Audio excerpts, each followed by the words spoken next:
Welcome to Color Me Mondays. Let's do a page burst tutorial while reading. Till Death Do We Part, Inseparable by Millie J. Prologue. She hadn't seen him in ages. When they finally met, their greeting was warm, the kind that made her feel at home again. "Hey," she managed to say softly. His embrace was comforting, wrapping her in familiarity. "I can't believe it's really you," she said. She playfully poked his arm. "It's you, right? Because sometimes I dream." "Really?" he replied, amused. "Don't get too excited. I only dream about you occasionally," she teased. "Sure," he answered with a knowing grin. He took her hand and led her away from the track toward the parking lot. "Where are we going? I should stay and help," she hesitated. "You can do that next time. Besides, no one's around," he assured her. "You're coming with me." She raised an eyebrow. "Still a bit of a control freak, huh?" "Come on," he pulled her gently, guiding her by the waist. She hesitated at first, but gave in to his pull. They arrived at the parking lot and got into his car. "When did you get a car?" she asked. "When I got my license," he said simply. She chuckled softly. He drove for a while, then turned a corner and parked in an open field. They got out, and following his lead, she lay on the hood of the car, wondering what he was up to. His thoughts raced. She hadn't spoken since leaving the track. Maybe she thought he was crazy for showing up out of nowhere and asking her to come along.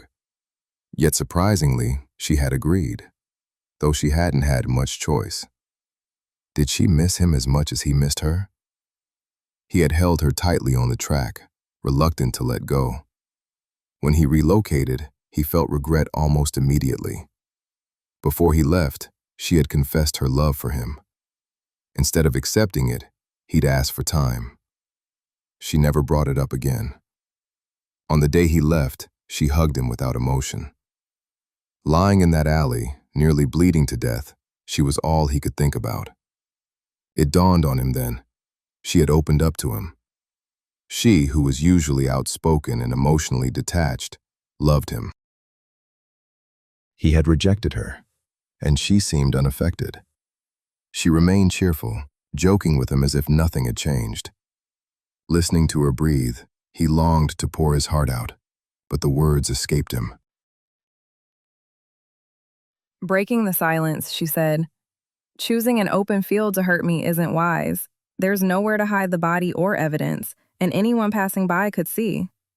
She glanced at him, and he chuckled.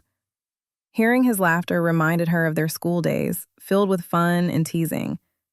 She remembered helping him with notes after he hurt his hand playing football. Getting over him was a daily struggle.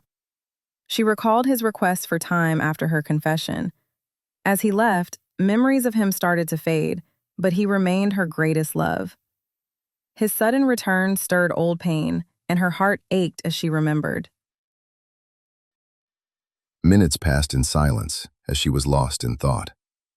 Not wanting to disturb her, he checked the time. Morning was near. "Will your mother be upset about the hour?" he asked. "They're away," she replied. "It's almost 1, he said, careful not to ask if she wanted to leave. "What would you like to do?" "I'm not ready to go home. I don't usually sleep," she said. He observed her closely and sensed she was a night owl. Imagining her awake and lost in thought in bed, he suggested watching a movie at his place. She brightened, excited. "I love movies," she said, her eyes sparkling in the moonlight. Back at his house, he led her to the couch, selected a movie, and returned with a blanket to drape over her. His presence wrapped around her as she settled in. He looked nervous, glancing around anxiously.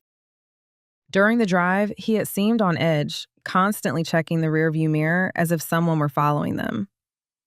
"What movie is this?" she asked. "Die Hard. Have you seen it?" "Yes," she replied.